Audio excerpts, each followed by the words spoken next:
नमस्कार। कक्षा 10वीं गणित अध्याय 12 वृत्तों से संबंधित क्षेत्रफल के इस वीडियो में हम वस्तुनिष्ठ प्रश्नों की तैयारी करेंगे। तो चलिए शुरू करते हैं। समझ लेते हैं पहले यहाँ से एक एक अंक के 2 प्रश्न और 2 अंक का एक प्रश्न पूछा जाना है।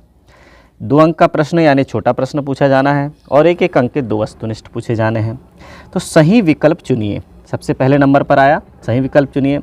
यदि किसी वृत्त का क्षेत्रफल 154 वर्ग सेंटीमीटर हो तो इसका परिमाप अर्थात परिधि होगी। तो हमें दिया हुआ है वृत्त का क्षेत्रफल यानी पाई आर वर्ग का मान कितना दिया हुआ है 154 वर्ग सेंटीमीटर। तो देखिए मान रख देते हैं। पाई का मान हो गया 22/7, आर स्क्वायर बराबर 100, ये देखिए आर स्क्वायर 154 गुणा 7 बटे में आ जाएगा 22। तो 22 से जब हम इसे काटेंगे तो देखिए कितने बार कट गया 7 बार कट गया। तो आर स्क्वायर बराबर 7 गुणा 7 है तो आर बराबर कितना प्राप्त हो जाएगा, आर बराबर 7 सेंटीमीटर त्रिज्या प्राप्त हो गई। अब हमें क्या प्राप्त करना है, हमें इसका परिमाप यानी परिधि ज्ञात करना है। तो परिधि यानी 2 पाई आर का मान ज्ञात करना है। 2 पाई का मान हो गया 22/7, आर का मान है 7 और 22 दूनी 44 सेंटीमीटर। तो 44 सेंटीमीटर ऑप्शन नंबर सी यहाँ पर सही है। चलिए दूसरे नंबर का वस्तुनिष्ठ लेते हैं। यदि एक वृत्त का परिमाप और क्षेत्रफल संख्यात्मक रूप से बराबर हैं, परिमाप और क्षेत्रफल दोनों बराबर हैं, तो उस वृत्त की त्रिज्या होगी।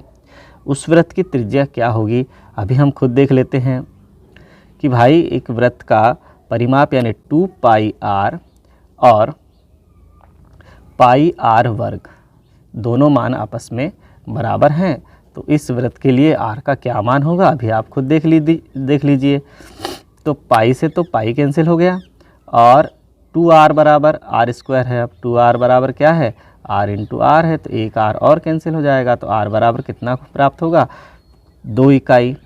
कितना प्राप्त होगा, 2 इकाई यदि त्रिज्या है या 2 मात्रक यदि त्रिज्या है तो वृत्त की परिधि और क्षेत्रफल दोनों आपस में बराबर होंगे। चलिए तीसरे नंबर का वस्तुनिष्ठ है। आर त्रिज्या आर वाले वृत्त के उस त्रिज्यखंड का क्षेत्रफल जिसका कोण p डिग्री है निम्नलिखित होगा। तो हमें पता है p बटे क्या हो जाएगा, p बटे 360 और चूंकि क्षेत्रफल है इसलिए पाई आर वर्ग। तो कौन सा उत्तर सही है, p बटे 360 पाई आर वर्ग। तो यहाँ पर थोड़ा सा अलग तरीके से प्रस्तुत किया गया है। 2 पाई आर वर्ग लिखा हुआ है और इसे कर दिया गया है 720, 2 का गुणा ऊपर नीचे करके। तो हम इसे ऐसा भी लिख सकते हैं p into 2 pi r square upon 720 यानी ऑप्शन नंबर डी यहाँ पर सही है। प्रश्न क्रमांक 2 है, रिक्त स्थानों की पूर्ति करना है। यदि वृत्त का क्षेत्रफल 4 पाई वर्ग सेंटीमीटर हो तो उसकी त्रिज्या खाली स्थान होगी। यानी क्षेत्रफल यानी पाई आर वर्ग का मान क्या है, 4 पाई है। तो पाई से पाई कैंसिल, आर स्क्वायर बराबर 2 का वर्ग हो गया यानी आर बराबर कितना हो गया 2 सेंटीमीटर। त्रिज्या सदैव धनात्मक होती है तो त्रिज्या कितनी हो जाएगी, यहाँ आ जाएगा 2 सेंटीमीटर होगी। देखिए सत्य असत्य में पहला है सत्य असत्य।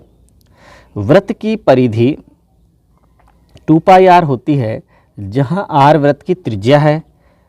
जब r वृत्त की त्रिज्या होती है तो वृत्त की परिधि 2 पाई आर होती है। बिल्कुल यह कथन कैसा है, सत्य है। यह कथन बिल्कुल सत्य है। फिर देखिए अगला, वृत्त का क्षेत्रफल पाई आर वर्ग होता है जहां r वृत्त की त्रिज्या होती है। यह भी बिल्कुल सत्य कथन है।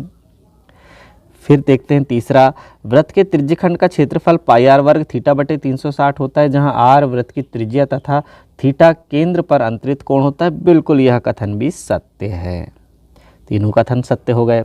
फिर एक शब्द या वाक्य में उत्तर देना है।